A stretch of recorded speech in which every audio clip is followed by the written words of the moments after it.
Operant conditioning is based on the idea that we can increase or decrease a certain behavior by adding a consequence. For example, if a dog poops on a carpet, we can either provide reinforcement, so the dog does it again, or punishment. So the dog stops. Both reinforcement and punishment can either be positive or negative, which means we have 4 possible ways to teach this dog a lesson. We can draw the 4 options in a table. If reinforcement is positive, we add something pleasant like a cookie to increase the likelihood of a behavior. If reinforcement is negative, we still want to increase the desired behavior, this time by removing something unpleasant like the leash. If punishment is positive, we add an unpleasant response to decreased behavior. When punishment is negative, we also want to decrease behavior, now by removing something pleasant like the comfy carpet. If we stop any sort of manipulation, the conditioned behavior will eventually disappear again. This is called extinction. Operant conditioning was first studied by Edward L. Thorndike, and later made famous by the work of B.F. Skinner. Skinner believed that organisms are doing what they do naturally, until they accidentally encounter a stimulus that creates conditioning, which results in a change in behavior. To test this, he placed a rat inside an operant conditioning chamber, which later became known as the Skinner box. Among other things inside the box was a lever that would release food when pressed. Conditioning happens in a 3-term contingency, today known as the ABCs of behavior. A stands for antecedent. The rat accidentally hits the lever that triggers the release of food. B stands for behavior, and refers to the response. The rat keeps pressing the lever. C stands for consequence.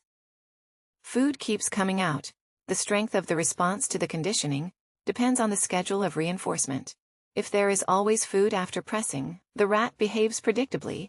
If the food is released randomly, the rat behaves erratically like an addict. Skinner, born in 1904, was a professor of psychology and subscribed to behaviorism.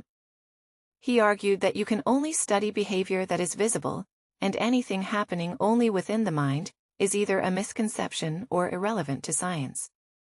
He thought free will was an illusion because behavior is either random or a reaction to the environment. His work became the foundation for behavioral therapy, military drills, and animal training. You can try this classroom exercise on positive reinforcement. One individual must exit the room. Now decide on a task which that individual will complete, such as finding a particular book. Then choose a non-robot way of reinforcing that task, such as clapping your hands. Invite the person to come back into the room, and let them try and complete the task.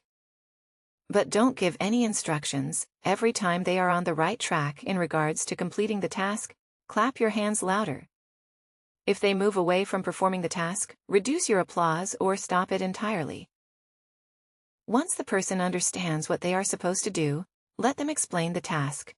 Did they get it? Right. Sprout's videos are published under the Creative Commons license.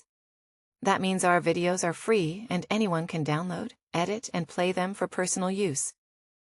And public schools, governments, and nonprofit organizations can also use them for training online courses or designing new curriculums to help us stay independent and support our work. You can join our patrons and contribute. Just visit patreon.com/sprouts. Even $1 can make a difference. If you have deep insights into academic topics and want to help us explain complicated ideas in simple language, please contact us at sproutsschools.com.